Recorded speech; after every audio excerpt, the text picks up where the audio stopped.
itu. Makanya itu harusnya kepolisian itu tidak tidak serta-merta ya ketika orang katakanlah diambil karena ini ada korban meninggal. Karena dalam perkara pidana itu ketika ada korban meninggal itu belum tentu pidana.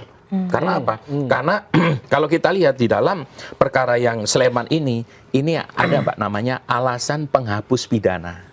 Apa alasan penghapus pidananya? Tadi not will excess. Not will excess. Gitu, ya. Di not will excess itu ditegaskan dalam pasal 43 KUHP. Dikatakan bahwa pembelaan terpaksa yang melampaui batas, ya, itu tidak dipidana. Tidak dipidana. Asalkan ada beberapa syarat. Salah satu syaratnya apa? Salah satu syaratnya adalah serangan atau ancaman itu melawan hukum. Jelas dong. Orang dijamret kan serangannya melawan hukum ya. Dan seketika begitu jambret, potong pakai karter, kabur kan, tasnya dibawa. Itu seketika, ya. Dan kemudian dari si Hogi Minayanya ini, dia karena ada guncangan jiwa yang hebat, ya, guncangan jiwa yang hebat, ada amarah, ada emosi, ya. Ini tas istri saya diambil, dia langsung kejar, pepet, terlepas dari dipepetnya itu ternyata terjatuh karena tembok, atau misalkan terjatuh karena ditabrak, ya, karena ada versi yang ditabrak ya. Tapi kalau misalkan pun itu ditabrak, itu not will excess, itu adalah pembelaan terpaksa yang melampaui batas dan itu tidak dipidana. Kenapa tidak dipidana? Karena di situ ada alasan pemaaf, Mbak. Ada alasan pemaaf, Mas. Di situ ada alasan pemaaf. Maksudnya apa alasan pemaaf? Jadi memang ada kesalahan di situ, tapi kesalahannya hapus. Karena penyebabnya tadi. Makanya itu sebenarnya perkara ini kalau di awal penyelidikan itu kepolisian Sleman, ya, penyelidikan sudah memeriksa ahli dan mengatakan bahwa itu not will excess, harusnya tidak dinaikkan ke penyidikan. Karena ini bukan pidana, tetapi sepertinya ada miss ini. Ada missnya apa? Missnya orang menganggap bahwa kalau pembelaan diri yang melampaui batas itu dipidana. Itu yang nggak benar. Makanya mohon maaf ini. Ini kita koreksi ke kontrol ya, ke pihak kepolisian. Bukannya kita ingin menghujat atau apa, ingin mengkoreksi juga, memberikan masukan. Makanya kami harapkan ini kepada Bapak Kapolri untuk memeriksa ini, Kapolres dan penyidiknya. Kenapa ketika satu perkara dikatakan bahwa ini adalah not will excess, tetapi masih dilanjutkan, harusnya berhenti sebelum naik penyidikan. Atau kalaupun perkara itu sudah naik penyidikan, ingat gak perkara tahun 2022? Amat Sinta yang dia ngelawan begal, akhirnya begalnya meninggal 2 orang. Itu perkara Polres ditarik ke Polda NTB dan itu perkara di SP3 loh, Mbak. Perkaranya di SP3 karena sudah naik penyidikan. Sejenis ya. Harusnya mirip kayak gitu. Makanya itu harusnya kepolisian itu tidak tidak serta-merta ya ketika orang katakanlah diambil karena ini ada korban meninggal. Karena dalam perkara pidana itu ketika ada korban meninggal itu belum tentu pidana. Karena apa? Karena kalau kita lihat di dalam perkara yang Sleman ini ada Mbak namanya alasan penghapus pidana. Apa alasan penghapus pidananya? Tadi not will excess. Not will excess. Gitu, ya. Artinya tapi pihak kepolisian yang awalnya mempidana kasus ini tetap harus diperiksa untuk mencari motif atau apa? Maksudnya diperiksa gimana? Kan dia menetapkan tersangka. Artinya di situ ada kesalahan pemahaman bahwa seharusnya tidak dipidana. Nah, masih perlu diperiksa juga nggak pihak kepolisiannya walaupun ini sudah selesai. Nah, kalaupun diperiksa, apa yang kita cari dari pemeriksaan itu? Betul. Jadi kalau menurut saya penyidiknya ini tetap harus dilakukan pemeriksaan, ya.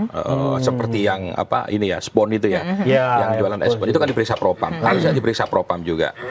Kenapa diperiksa propam? Kenapa kok bisa jadi begini? Dikatakan ini not will excess yang harusnya tidak dipidana, perkaranya berhenti, ya.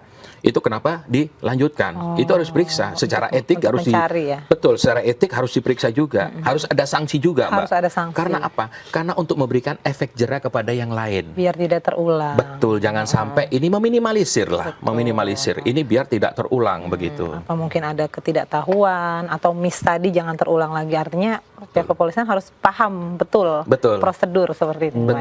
Betul sekali. Aku mau ngomong ke Pak Edi nih soal berulang kali dari zamannya Presiden Joko Widodo Lalu Kapolri juga pernah bilang, Jaksa Agung juga bilang soal sense of crisis dalam penanganan pidana gitu loh. Penegak hukum diupayakan memiliki sense of crisis, melihat dari segala sisi gitu dan mengutamakan rasa. Bijak, iya, bijak, mengutamakan rasa dan tanggap gitu. Tanggapan Mas Edi sendiri bagaimana? Ya, tentunya memang saya kira tadi saya sampaikan juga bahwasanya memang seorang penyidik itu ya, penyidik, penegak hukum, dia harus betul-betul smart ya, artinya memang dia pintar ya, kemudian juga tentu tidak hanya kalau di istilah apa di kuliah ada namanya kacamata kuda ya, tidak demikian, terlalu kaku, ya, tidak kaku ya. Kita harus melihat bahwasanya apa namanya ini perlu nggak harus proses hukum ya, karena menurut saya tidak semua harus dilakukan, semua kasus itu harus proses hukum, tidak demikian ya, karena ada beberapa kasus sebetulnya yang seharusnya tidak harus ke pengadilan, tetapi dipaksakan ke pengadilan, itu yang susah. Saya kasus ini ya, harusnya tadi tidak harus di pengadilan. Kenapa? Tapi harusnya juga, kalau menurut saya, selain penyidiknya, kejaksanya juga misalnya kenapa juga harus menerima kasus ini? Itu juga ini. Ya. Oke, ini naik ke kejaksaan. Karena penyidik juga harusnya paham soal non access yang tadi ini gitu kan. Jadi tidak apa namanya ya. Jadi harus dikaji nih motifnya. Jadi kalau misalnya terjadi seperti itu, kenapa? Jadi di sini adalah antara penyidik dan jaksa, kejaksaan ya sebagai penuntut juga memiliki keterkaitan ya, saling mengontrol di sini ya. Makanya saya kira dalam undang-undang KUHP baru itu kan di situ jelaskan bahwasanya jaksa pun boleh menghentikan ya dalam undang-undang sekarang ya. Ketika misalnya melihat bahwasanya tidak harus apa ya, apalagi misalnya kan tidak cukup bukti misalnya gitu ya. Ini tadi disampaikan oleh teman kita tadi bahwasanya ini kan pembelaan diri ya. Kemudian dipaksakan kembali, harusnya memang ya lakukan restoratif justice, panggil semua keluarganya, kemudian sampaikan bahwasanya kami setelah melakukan penyelidikan dan penyidikan, kemudian ternyata memang kasus ini tidak bisa kami paksakan untuk naik ke penyidikan. Kenapa? Ini adalah unsur pembelaan diri. Ketika misalnya nanti ada yang keberatan, dia bisa melakukan pra peradilan. Kalau misalkan alasannya ini proses dulu deh, urusan nanti restoratif justice itu belakangan, yang penting proses dulu, naik dulu ke ini gitu loh.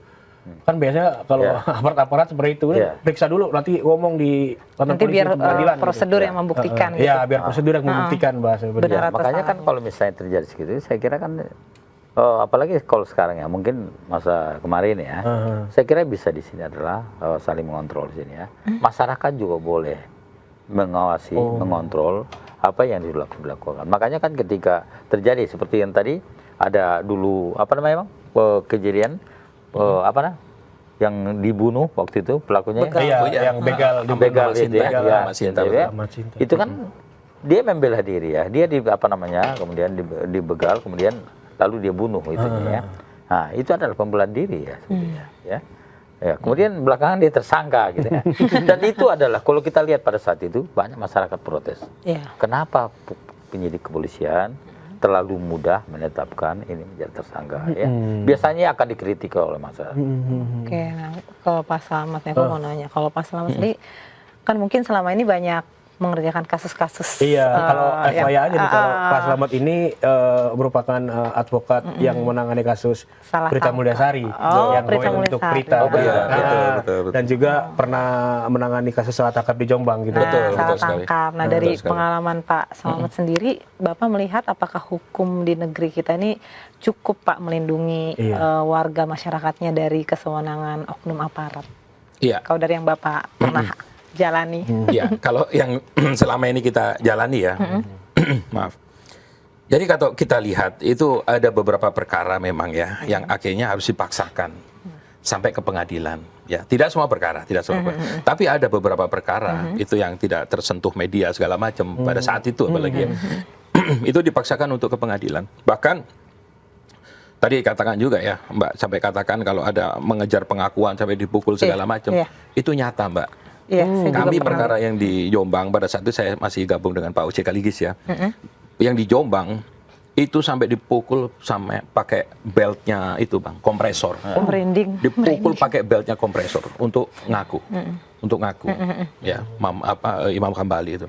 Akhirnya karena kesakitan dia ngaku. Kamu bunuh ya? Iya. Ternyata ketika diproses di pengadilan dia dihukum 14 tahun atau berapa itu? 3 orang. Jadi 2 dihukum, kemudian 1 tidak mengaku karena memang tidak membunuh. Akhirnya ke depannya diketemukan bukti bahwa apa? Bahwa yang bunuh itu bukan si 3 orang. Yang bunuh adalah siapa? Rian. Ingat gak? Rian ngaku dia, saya yang membunuh itu. Dan parahnya lagi, ternyata mayat yang dituduh itu adalah korban. Ternyata itu mayatnya beda juga. Ya ampun. Beda juga ternyata mayatnya. Makanya itu akhirnya kita dampingi. Proses kita ajukan peninjauan kembali ke Mahkamah Agung. 2 orang ini akhirnya sama Mahkamah Agung dibebaskan. Ini juga atas support dari Polda juga ya, Polda Jawa Timur luar biasa waktu itu ya. Jadi sampai tes DNA di baris di ini ya Lepor ya pusat akhirnya muncul bahwa itu memang tidak identik, ya kan? Tidak identik. Kemudian yang satu juga bebas. Nah ini apa? Ini potret penegakan hukum di negeri ini. Oleh karena itu ini tetap harus kita koreksi. Karena pada saat itu sekitar 22 polisi itu akhirnya dapat sanksi semuanya. Dan ini terus kejadian. Makanya pentingnya kontrol, fungsi kontrol ya, masukan-masukan dari masyarakat itu dan kritik dari masyarakat, ya kan, kritik yang membangun kalau menurut saya ya. Itu penting sekali, Mbak. Karena di dalam faktanya demikian gitu loh. Betul.